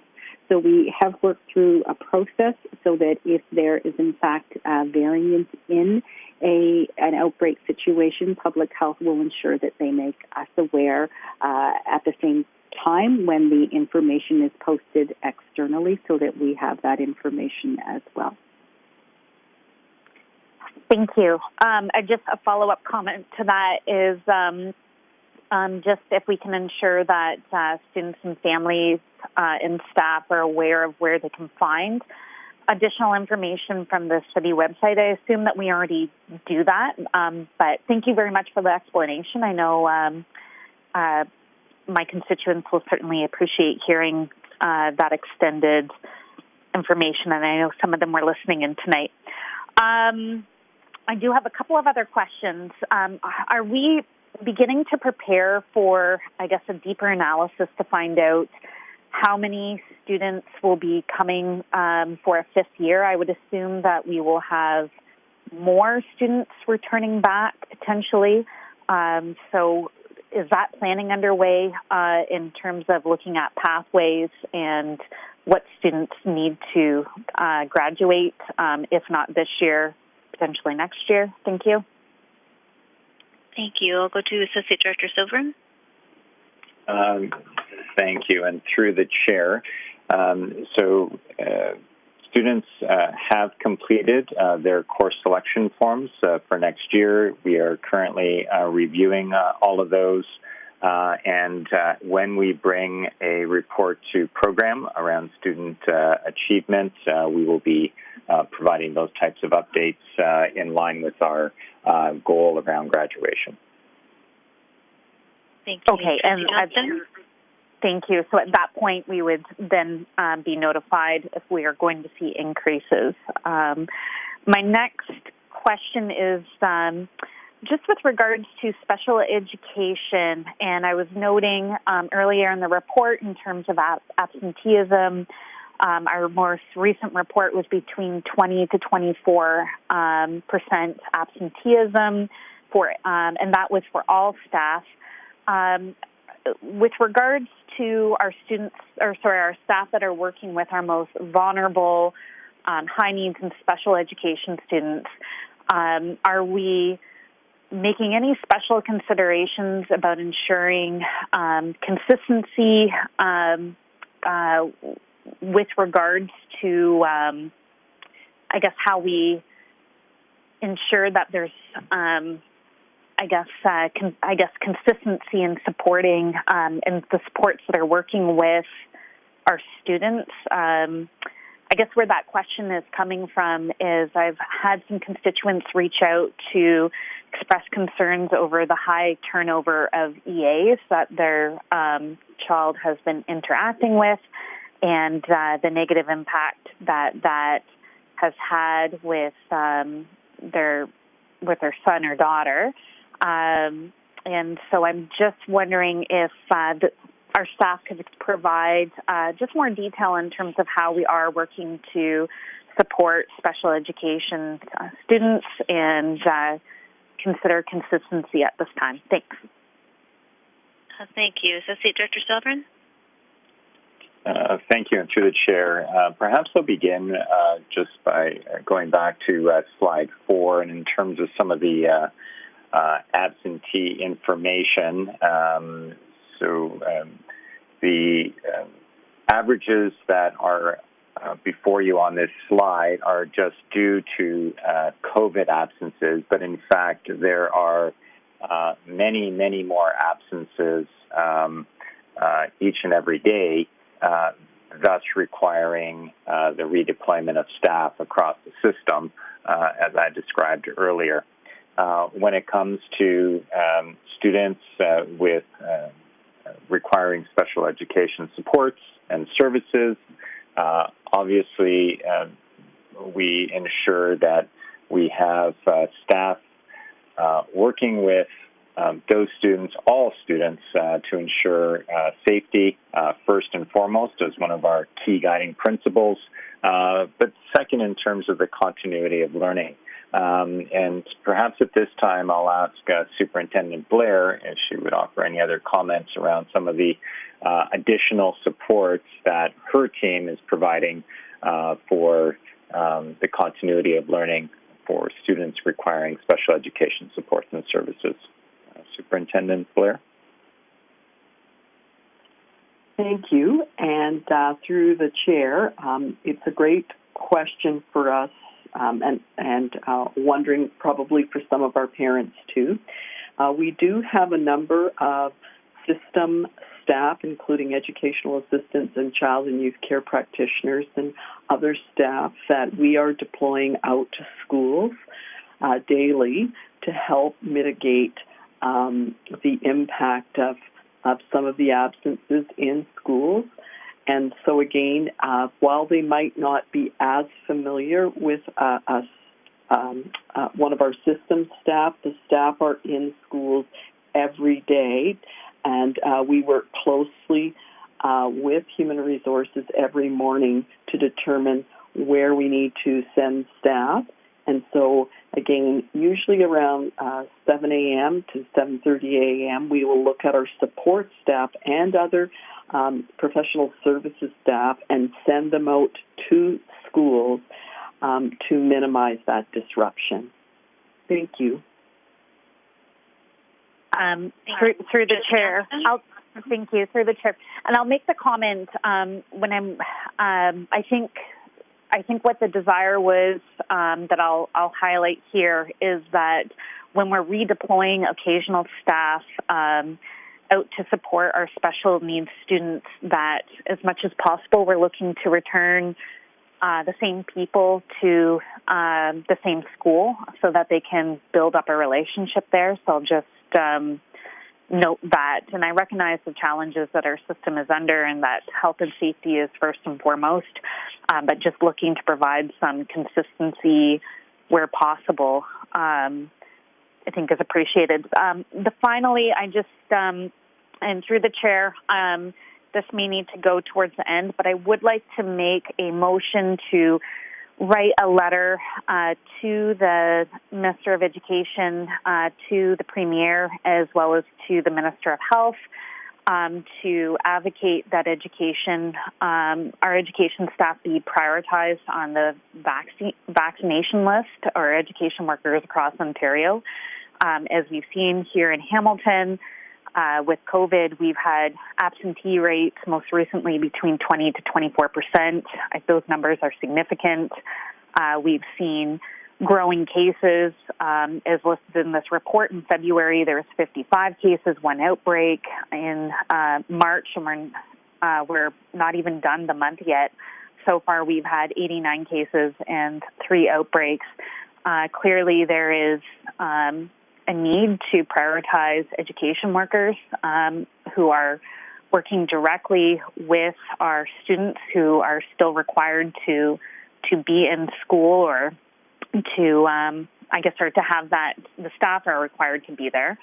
And so with that, I would like to make that motion, citing the figures that we see in this report is some of the reasons why we would like to see that. Thank you. Thank you. I'm just going to turn to the director to see if there is a response, as we have been both involved in conversations with the ministry on that point. And then if we could hold that until we've gone through questions from trustees, that would be appreciated. Mr. Director? So thank you through the chair and to Trustee Johnstone's analysis of data. It's correct. We are experiencing over the last 7 days or last 2 weeks between 800 to 900 absences a day. And so as the director, always the priority to keep schools open and then trying to provide the best consistency in programming. And that is becoming more and more challenging every day as we try to deploy staff. Spoken to the ministry about public health doing the best job they can to try to do the assessment of staff to determine whether they're a close contact or casual, because if they are determined a casual contact, then they can return to work. But I know our public health people are feeling are feeling overwhelmed at times because of the volume, and I have reached out to the Deputy Minister to see if there's any way additional public health supports can be provided to address the increased numbers in Hamilton, which will help us with returning staff to work more quickly. And then the last piece around the vaccine rollout was discussed today with the Deputy Minister and chairs and directors. Although the Minister is advocating, and we're in phase 2, educational support workers, but it's more likely what I heard today in the month of June, not April and May. And of course, as directors and chairs are pleading that our sector be considered earlier in order to keep schools open for our students. Through the chair. Thank you. So we'll come back to that when we get through questions. I'll keep moving through the list. Trustee Galindo, any questions? Yes, thank you. Through the chair, are there any long-term implications or consequences that we're tracking as a result of these staff absences? Thank you. I'll turn to Associate Director Sovereign. Thank you. And through the chair, I'm actually going to pass this one back to the director. Thank you. Through the chair. Thank you, Trustee Galindo, for that question. One of our guiding principles is always to uphold our collective agreements, and we're attempting to do our best. But one of the long-term implications through this, potentially as one way that we are keeping our schools open, is not only redeploying system staff, but also asking teachers to give up their prep and planning time for that day to go in to cover. It's an issue that's been raised across the province that as the weeks and months unfold, we have a certain time window to give that prep payback, and that's very difficult because the way to give prep payback is to bring occasional staff and teachers in to cover. And right now, we're trying to cover as many unfilled jobs as possible. So the long-term implications is that sort of is on our books, and there's a financial piece to provide the prep payback.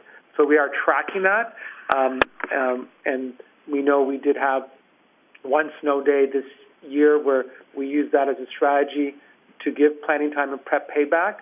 But as we move forward through these numbers, it is an issue being raised by directors across the province that there is a concern, but our priority right now is to fill the jobs and make sure that schools remain open. But it is something we're tracking, and it is a long-term implication as a result of the most recent numbers of absences and positive cases in our schools. Thank you. Trustee Galindo? Thank you. Through the chair, I certainly appreciate that response, and I appreciate the priority of Executive Council here with regards to dealing with absences now.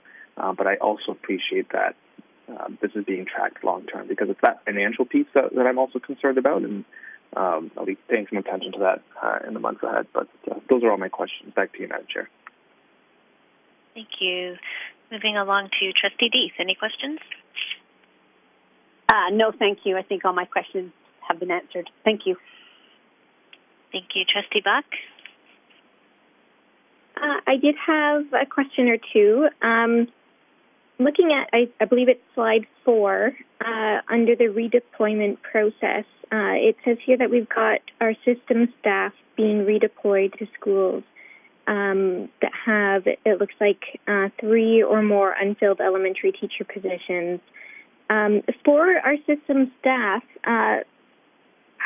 is this redeployment getting in the way of them being able to complete their everyday roles to the fullness that we would normally expect? Are we going to find that we're falling behind in regards to their workloads? And I know that's quite broad. System staff, there's many different roles that they fill. So just looking for a little bit more clarity about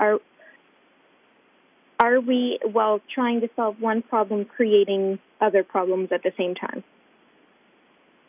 Thank you. I'll start with the director. Yeah, thank you through the chair, and thank you, Trustee Buck, for that question.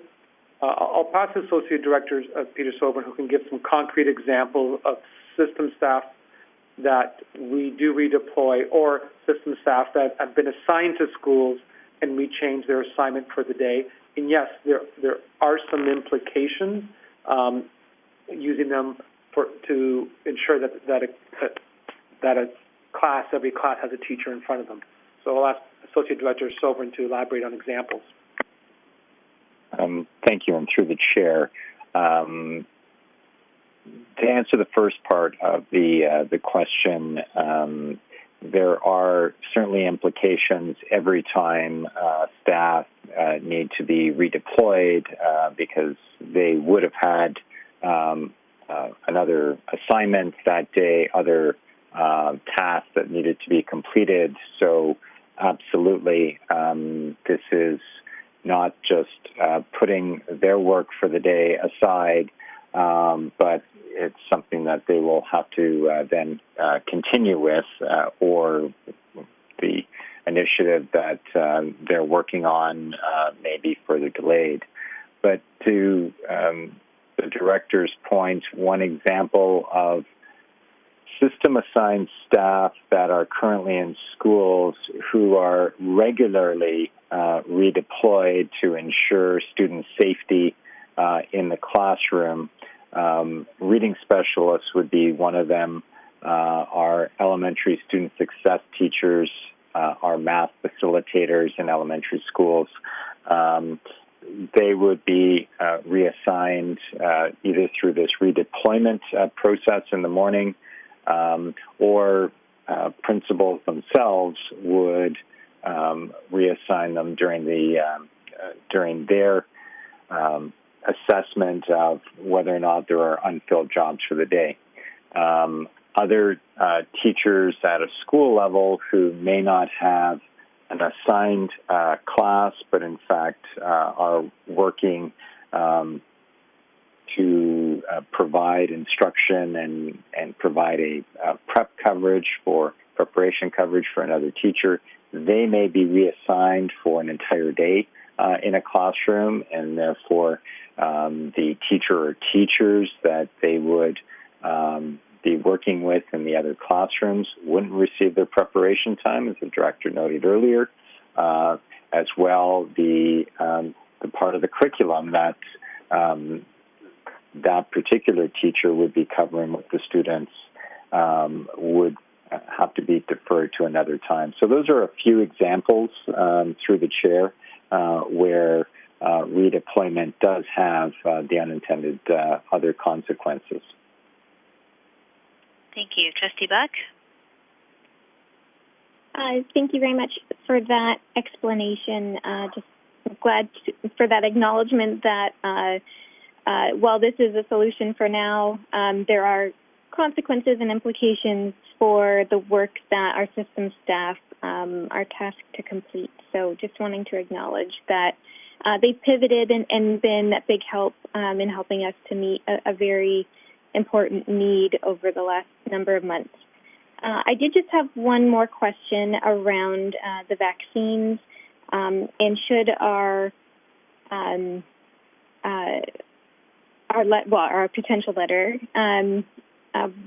resonate with the Minister of Education, and he does find it or is able to make it a priority for our staff across Ontario to receive priority in its time. I just wondered, do we have any conversations happening at this time that would center around the requirement of our staff on receiving the vaccine, or will we leave that up to our staff to make that choice for themselves? To the director. Thank you, through the chair. To Trustee Buck, across the province, vaccines are voluntary. This question was asked through code and meeting with the ministry in terms of what will be any kind of implications, Occupational Health and Safety Act, in terms of people who choose not to get vaccinated. At this point, the ministry's position, and based on, I guess, the research and scientists, is if a certain population becomes vaccinated, it should be able to meet a criteria of safety or requirement. They did say they will also be looking at our colleagues in the Ministry of Health and the health sector in terms of what they've done there. But at this point, the position is that it's still voluntary, and hopes that we continue to promote the positive benefits of the vaccination. Thank you. Trustee Buck? No further questions from me. Thank you very much for those answers. Thank you. Trustee Archer, any questions? No, mine have been answered. Thank you. Thank you. Student Trustee Zakar, do you have any questions?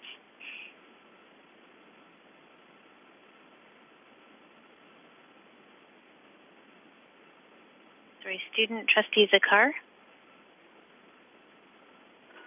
No questions. Thanks.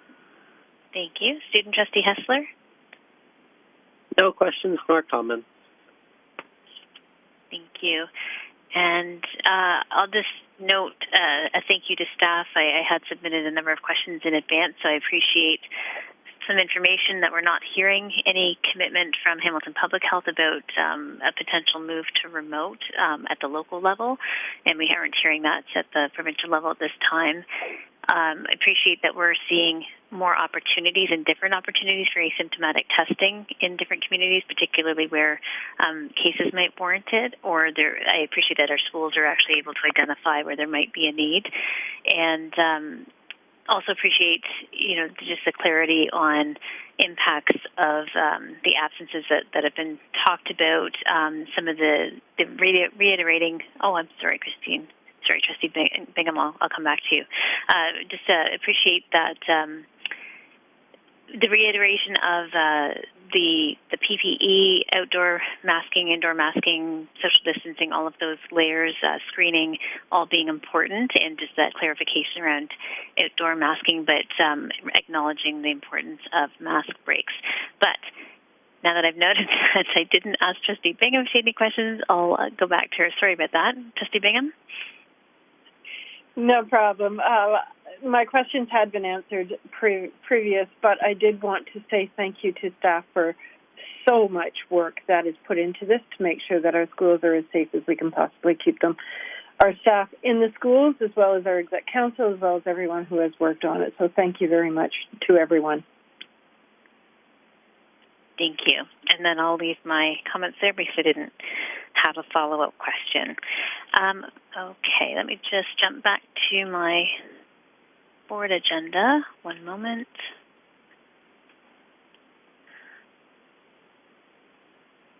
Okay, at this time, we'll move to item 12. I'll be looking for a motion for resolution into committee as a whole private session as per the Education Act, Section 2072B. If I could have, let's see, Trustee Galindo move that and Trustee Johnstone second it. Is anyone? Yes, Trustee Galindo. Oh, I'm so sorry. I guess we could talk about the letter. Thank you. Sorry. I think I'm starting to lose track of my own thoughts. I apologize. So Trustee Johnstone had raised a request to make a motion to write a letter, and I believe she has sent that. So let me just read that out loud.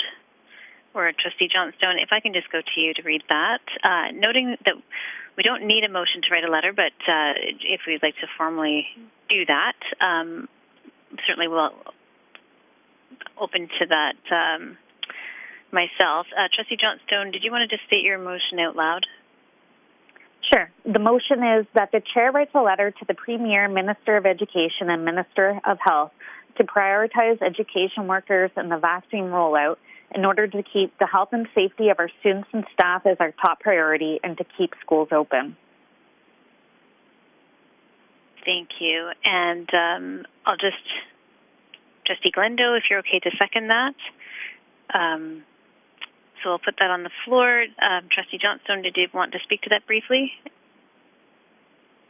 I think I highlighted the concerns earlier, and I've heard, I would say that they're shared by our staff as well as by what I'm hearing is chairs and directors across the province. I think that when we look at our education workers, they are essential workers. They are frontline workers. They're having to go into our buildings. They're coming into direct contact with our students. That even when we do have best practices in place for health and safety measures, the wearing of PPE, we are still, especially here in Hamilton, experiencing increases in COVID cases and outbreaks in our schools. And that, especially here in Hamilton, but I would also say across the province, that we need to prioritize the vaccine rollout for our education workers in order to keep our students and staff safe to the highest degree possible, and in order to keep our schools open to the greatest extent possible and to reduce disruptions in learning. Thank you. Thank you, Trustee Johnstone. Trustee Galindo, I assigned you seconder. Would you like to speak to it? No, I'm okay. Thank you. Thank you. And I'll just open it up for trustees. Are there any questions or comments to the motion? If you'd like to unmute yourself if you'd like to speak, and that includes student trustees.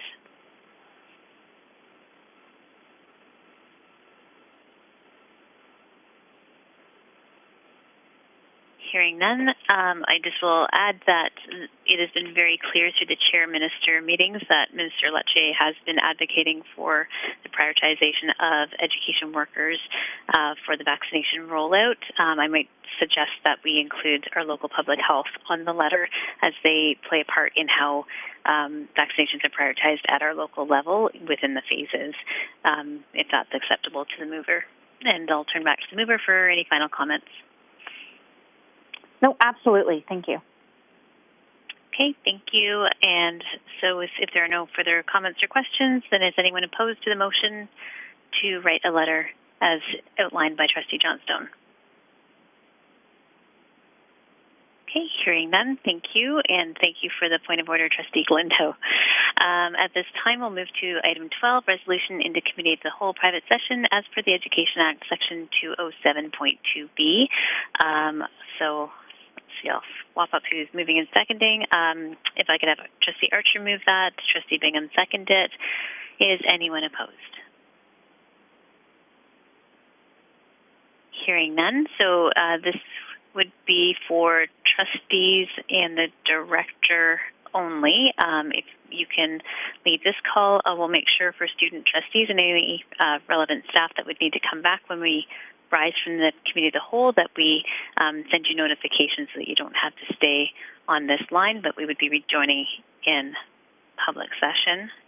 And I'm just going to double check that Okay, so if I can have trustees and the director join on the private session in about, just maybe give us about 5 minutes to get set up. That would be great, and we will resume in public session when we're ready. Thank you. Okay, hang on. Thank you. Left. We'll be on. Trustee Danko. Left. Trustee Left. Trustee Miller. Left. Left. Left. Left. Left.